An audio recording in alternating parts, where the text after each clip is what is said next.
సమర్థవంతంగా నిర్వహించుకోవడంతో పాటు ప్రజల దృష్టిని కూడా ఆకర్షిస్తున్నారా పవన్ కళ్యాణ్ గత కొద్ది రోజులుగా? అంటే ఒక పక్క టెక్నాలజీని ఒకప్పుడు బాబు గారు ఎక్కువగా ఉపయోగించుకునేవారు అనుకునేవారు, కానీ ఇప్పుడు అంతకు మించి పవన్ కళ్యాణ్ గారు కూడా టెక్నాలజీని వాడడం మొదలెట్టేశారు. ప్రతి దానికి కూడా టెక్నాలజీతో ముడిపెడుతున్నారు. ఇప్పుడు మొన్న ఏనుగులను తరిమే విషయంలో అక్కడ కూడా ఆర్టిఫిషియల్ ఇంటెలిజెన్స్ ఉపయోగించారు. సోలార్ ద్వారా కొన్ని యంత్రాలను పెట్టి అక్కడ కొన్ని తుపాకీ సౌండ్లు వచ్చేలా చేసి అక్కడ కొన్ని కుంకి ఏనుగులు తెప్పించారు. వాటితో పాటు ఆ అడవుల మీద దాడి చేసే ఏనుగులను వెనక్కి పంపించే మార్గం. ఇప్పుడు తాజాగా స్మగ్లర్ని ఎర్రచందనం స్మగ్లింగ్ అనేది జరగకుండా ఆ ఎర్రచందనం దొంగలకి తరలిపోకుండా జియో ట్యాగింగ్ అమలు చేయాలి, ప్రతి దానికి జియో ట్యాగ్ పెట్టాలి అని చెప్పి అధికారులకు ఆదేశించడం. ఇవన్నీ ఒకటైతే ఆయన శాఖల మీద ఆయన ప్రత్యేకంగా ఫోకస్ పెడుతున్నారు ఇంతకు ముందుతో పోల్చుకుంటే. అంతే, ఇప్పటివరకు ఏ అటవీ శాఖ మంత్రి ఏ మంత్రి ఇనిషియేట్ తీసుకుని తన శాఖలకు సంబంధించి ఇలా పనిచేసినట్లేరు.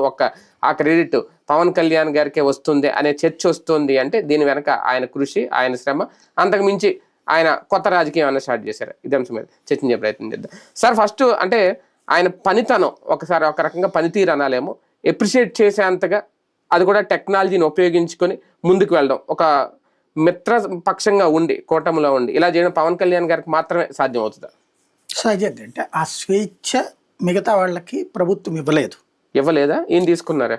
మిగతా వాళ్ళకి ఇవ్వదు అంటే ఇవ్వదు, ఈయన తీసుకుంటారు ఆటోమేటిక్గా. ఈయన్ని శాసించే పరిస్థితి ఉండదు.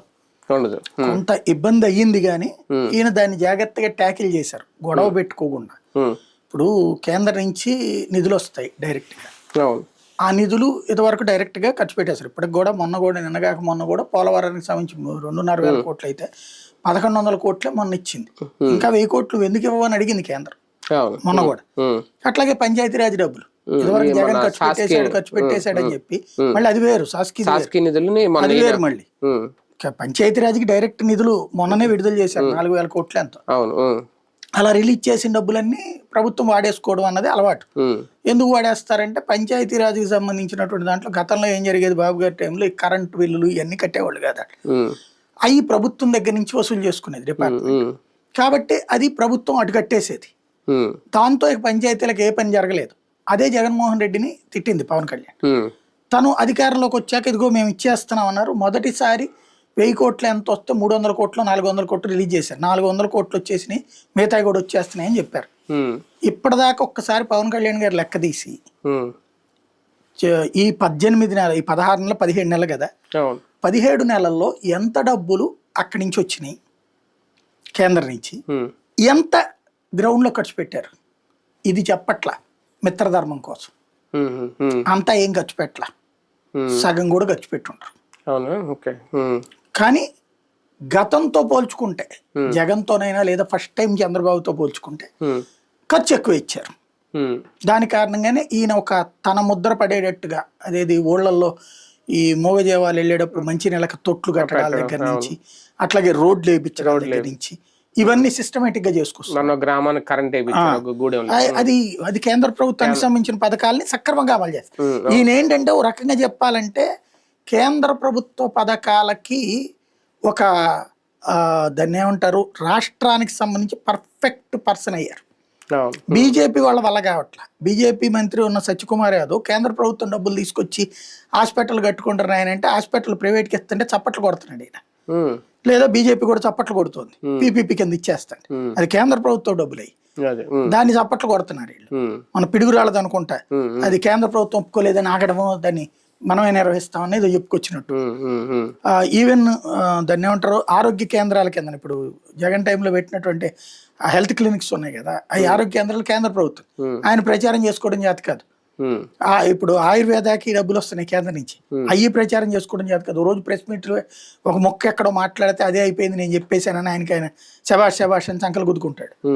అదే ఇక్కడ వచ్చేటప్పటికి చాలా లెక్క వివరంగా చెప్తున్నాడు పవన్ కళ్యాణ్. నిజంగా డీటెయిల్డ్ గా అసలు కేంద్ర ప్రభుత్వం నుంచి ఎన్ని వస్తున్నాయో ఇతను చెప్తే కానీ తెలియట్లా.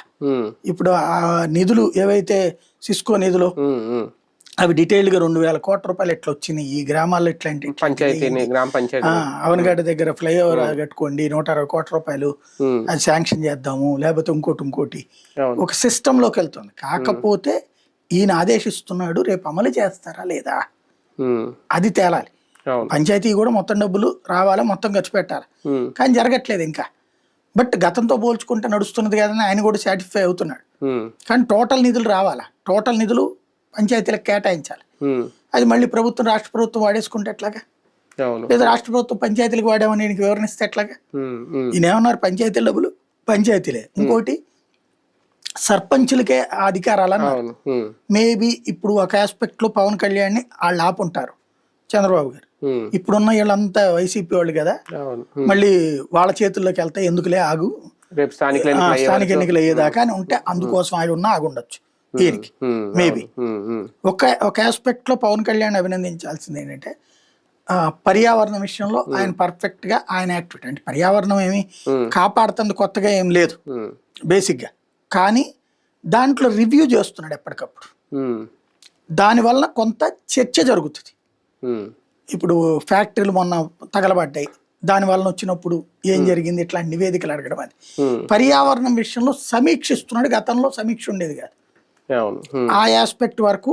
అది దాంట్లో ఈయన మార్కులు 30 20 వేయాలి పర్యావరణ విషయంలో. ఎందుకంటే ఆయన నోటితో ఆయనే చెప్పారు కదా ఫ్యాక్టరీలు పారిపోతాయని. ఆ మొక్క జగన్ ఉన్నా మరి అదే కదా జరిగేది. ఫ్యాక్టరీలు పోతాయి కాబట్టినే చంద్రబాబు అయినా కాపాడుకొచ్చాడు, జగన్ అయినా కాపాడుకొచ్చాడు. అప్పుడు తప్పు పెట్టాం, ఇప్పుడు మనం రైట్ అదే సైలెంట్ కూరుకుంటున్నాం. అదే ఫ్యాక్టరీలు వెళ్ళిపోతాయి కదా, ఆక్వా పరిశ్రమల గురించినో లేకపోతే మందుల పరిశ్రమల గురించినో ఇవన్నీ. బట్ ఆయన చేస్తుంది కరెక్ట్, అందులో డౌట్ లేదు. కానీ పర్యావరణానికి సంబంధించి ఆయన తీసుకునే శ్రద్ధలో అటవీలకు సంబంధించిన దాంట్లో మాత్రం 100కి 80 మార్కులు వేయాలి. అడవుల విషయంలో విస్తరణ వ్యవహారానికి మీద మాత్రం సీరియస్ కాన్సన్ట్రేట్ చేస్తున్నాడు. జంతువులకు సంబంధించింది కూడా ఎప్పటికప్పుడు మానిటర్ చేస్తున్నాడు. ఆ విషయంలో 100కి 80 మార్కులు వస్తాయి. అదే సందర్భంలో ఈ టెక్నాలజీని అటవీ శాఖ దాంట్లో వాడడంలో మొన్న ఏనుగులకు సంబంధించి ఆర్టిఫిషియల్ ఇది దేశం మొత్తానికి ఈయన పాఠం అవుతాడు. మేబీ మిగతా అదే రాష్ట్రాలు కూడా తెప్పించుకుంటారు. అది చాలా మంచి ఇది సక్సెస్, ఆయన కెరీర్ లో అతిపెద్ద సక్సెస్ అది. ఇప్పుడు ఆయన చెప్తున్నట్టు ఆ ఎర్రచందనం దొంగలకి అది పెడితే అది ఇంకొక సక్సెస్ అవుతుంది, అది ఇంకొక సక్సెస్ అవుతుంది. కాకపోతే ఏంటంటే అది పగలగొట్టి పోతారు వాళ్ళు, అంతేనా? ఇప్పుడు పుష్పాలు చూపెట్టలేదు, తీసి అవతల వేసిపోతారు. ఇప్పుడు ఒకటేంటంటే చెప్పి చేయకూడదేమో. ఇంకొకటి ఏంటంటే స్మగ్లింగ్ అనేది ఎందుకు నడుస్తుంది బేసిక్ గా, అది నువ్వు వాడకపోవడం వల్ల. ఎర్రచందనం నువ్వు వాడు, నువ్వెందుకు వాడట్లేదు? రాష్ట్ర ప్రభుత్వం ఎందుకు వాడట్లేదు? ఇవాళ అది కనిపెట్టాడు ఈయన, కనిపెట్టి ఇక్కడే దానితో మనం తయారు చేపిద్దాం. నేను మొన్ననే చెప్పాను, మీరు అక్కడికి కాదు, ఇప్పుడు చైనాకి పోయి అక్కడ బొమ్మలు తయారు చేస్తారు, ఇక్కడే తయారు చేసేయండి మీరే, సింపుల్. అప్పుడు ఇక్కడే బొమ్మలే పంపిద్దాము. ఇప్పుడు ఐరన్ ఓర్ ని అంటే మట్టిని పంపించడం బదులు ఐరన్ ఓర్ మొత్తం చేద్దాం అనుకున్నాం అక్కడ. ఇప్పుడు ఆయన వేమిరెడ్డి వాళ్ళు చేద్దాం అనుకుంది అంటే ఆ ఏరియాలో మైనింగ్ క్వాడ్జ్ది, అక్కడికి ఎడగ పంపించడం ఎందుకు, ఇక్కడే ఫ్యాక్టరీ పెట్టి క్వాడ్జ్ తెద్దాం అన్నారు. అట్లాగే నువ్వు బొమ్మలు తయారు చేసి పంపించి ఇంకా బెటర్ కదా, ఇండస్ట్రీస్ కూడా డెవలప్ అవుతాయి. ఇవాళ అది చంద్రబాబు గారు ఎదురుకుండా క్యాబినెట్ లో అడిగారట తాజాగా నేను విన్నది. మంచి ఆలోచన. మనం వినియోగం పెరుగుద్ది అంతే. ఇప్పుడు ఎర్రచందనంలో స్పెషల్ ఒకటేనండి, విదేశాల్లో చైనాలోను జపాన్లో వీటిట్లలో ఇది బరువు తక్కువ, క్వాలిటీ ఎక్కువ. ఎర్రచందనం మనకి కూడా ఎక్కువ, చెదలు పట్టదు, ఎక్కువ కాలం ఉంటది, బరువు చాలా తక్కువ. పెద్దది డబుల్ కార్డ్ బెడ్ మనకి ఇక్కడ ఎత్తాలంటే సస్తా, అది అక్కడ దీంతో ఈజీగా లేపచ్చు. అట్లాంటిది ఇక్కడ దొరికితే బాగానే ఉండదు. కాకపోతే అక్కడికి అమ్మినప్పుడు లాభం ఎక్కువ వస్తుంది వ్యాపారస్తుడు. ఇక్కడికి తయారు చేసి మన దగ్గరకు వచ్చేటికి ఎక్కువగా కొనం, మనం ఎక్కువ కొనం. వాళ్ళకి ఏంటంటే వాళ్ళకి అది అలవాటు అయిపోయింది కాబట్టి వాళ్ళు ఆ రేటు కూడా పెద్ద ఇది కాదు. ఇక్కడ నుంచి అక్కడ ట్రాన్స్పోర్ట్ చేసి ఇవన్నీ చేసుకుంటే ఇక్కడ మనకి ఇవ్వలేరా ఆ రేటుకి? తక్కువకి మనకిస్తారు. ఇక్కడ ఎక్స్పెన్సివ్ మనం వాడాలి కదా అంటున్నా. మనం వాడటం అనేది ఇప్పుడు అక్కడ ఏంటి రూపాయి, ఇక్కడ మనం ఒక 100 రూపాయల సరుకు అండి, ఇది 100 రూపాయల సరుకు అక్కడికి వెళ్ళినప్పుడు 10,000 వస్తుంది, ఇక్కడ 1000 వస్తుంది. కాబట్టి కొంత ఇది ఉంటది. అక్కడ 9,000 రూపాయలు వీడికి వచ్చేది ఇది వరకు అమ్మినోడికి. ఇప్పుడు ఇక్కడ 1000 రూపాయలు వస్తే రావడం 900 లాభం అనుకుంటాం, అక్కడ దాంతో కంపేర్ చేస్తారు కదా. అప్పుడే అందుకే ఏం చేయాలంటే అక్కడ ఏవేవైతే ఉత్పత్తులు తయారయ్యి మన ఈ ఎర్రచందనం చేస్తున్నారు అవన్నీ ఇక్కడే చేసి ఎక్స్పోర్ట్ పెట్టాలి. అప్పుడు ఇండస్ట్రీస్ వస్తాయి, మ్యానుఫ్యాక్చరింగ్ ఇండస్ట్రీస్, ఎక్స్పోర్టర్స్ బాగుపడతారు. 2 రకాల ఇన్కమ్ ఉంటది. అవును. అక్కడికి అమ్మినందుకు మూడో రకం ఇన్కమ్ ఉంటుంది. అవును. తద్వారా వ్యాపార పారిశ్రామికవేత్తలకు ఉపయోగం కదా. ఉమ్, అది మొన్ననే నేను వీడియో చేశా ఆ రోజున. అటు దృష్టి ఆలోచిస్తే బాగుంటుంది. వాళ్ళు పవన్ కళ్యాణ్ గారు కేబినెట్ లో ప్రస్తావించారు, చాలా మంచి ఆలోచన ఉమ్, ఆ ఆస్పెక్ట్ లో. అదే అవును. అది చేయగలిగితే బాగానే ఉంటది. అట్లాగే అది కాకుండా ఈయన ఈ కేంద్ర ప్రభుత్వం ఇచ్చిన డబ్బులతో ఈ గిరిజన ప్రాంతాలకి స్పెషల్లీ అవును, అభివృద్ధి.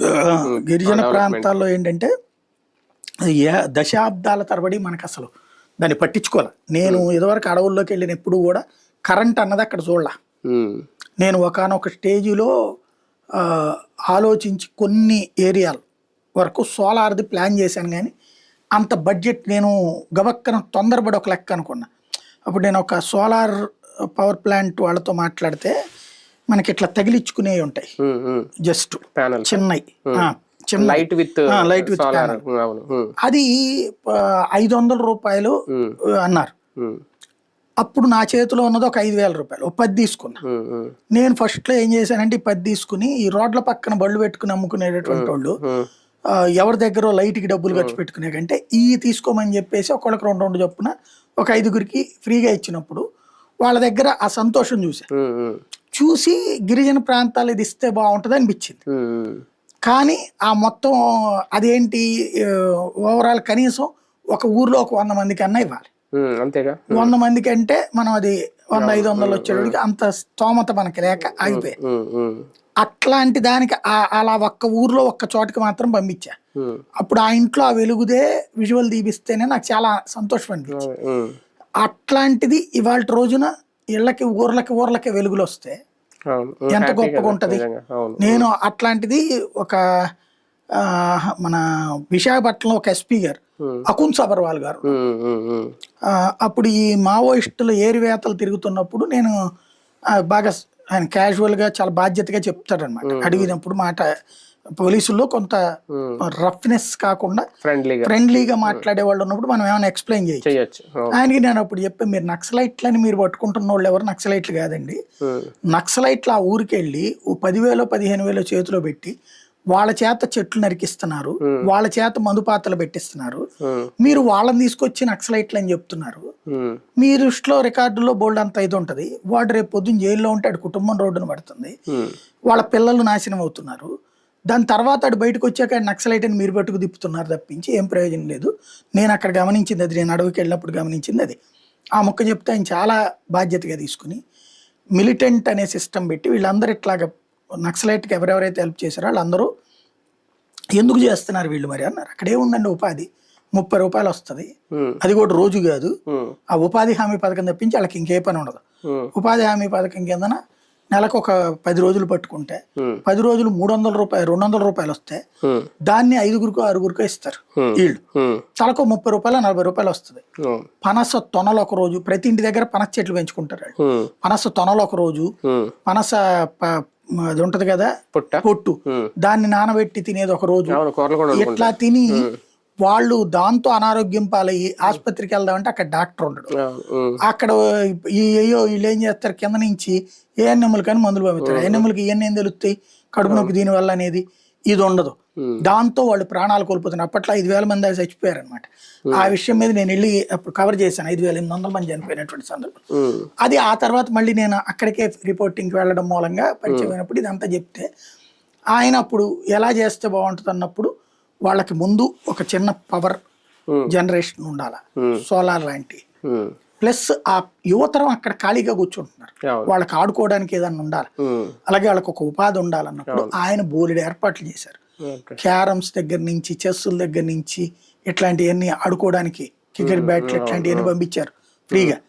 ప్లస్ సీడీలు డివిడీలు వేసుకోవడానికి పవర్తో నడిచే బ్యాటరీలతో, దానికి మళ్ళీ సీడీలు కూడా పోలీస్ స్టేషన్లోనే ఇస్తారు, వెళ్ళి ఎప్పటికప్పుడు తీసుకోవడం. అప్పుడు సీడీలు డివిడీలు కాదు, ఇప్పటికి మళ్ళీ కాదు.